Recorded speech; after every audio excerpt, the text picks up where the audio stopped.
दौंड तालुक्यात पुराचे रौद्ररूप. पारगाव सालूमालू येथे 30 ते 40 शेतकऱ्यांच्या मोटारी पाण्यात बुडाल्या.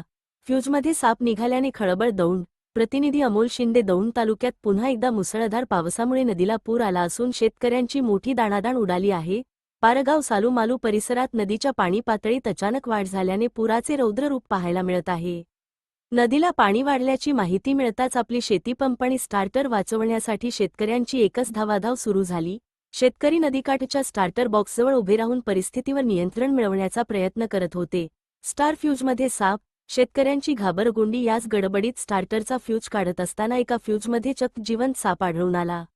या अचानक प्रकारामुळे शेतकऱ्यांमध्ये मोठी घाबरगुंडी उडाली आणि सर्वत्र पळापळ झाली. 30 ते 40 शेतकऱ्यांचे लाखोचे नुकसान. सापाची भीती आणि झपाट्याने वाढणारे पाणी यामुळे शेतकऱ्यांना मोटारी सुरक्षित ठिकाणी हलवता आल्या नाहीत. त्यामुळे सुमारे 30 ते 40 शेतकऱ्यांच्या मोटारी पाण्यात बुडाल्या असून त्यांचे लाखो रुपयांचे नुकसान झाले आहे.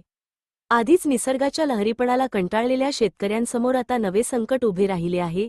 मोटारी पाण्यात बुडाल्याने आणि पाऊस असाच राहिल्यास यंदा पिकांना पाणी देणे कठीण होणार असल्याची भीती शेतकऱ्यांनी व्यक्त केली आहे. शासनाने तातडीने पंचनामे करून नुकसानग्रस्त शेतकऱ्यांना मदत करावी, अशी मागणी आता जोर धरू लागली आहे. फोटो असतील तर त्याच्यासोबत ही बातमी टाका. प्रशासनाला जाग येईल. खूप वाईट झालं शेतकऱ्यांचं. तुम्ही सुरक्षित राहा.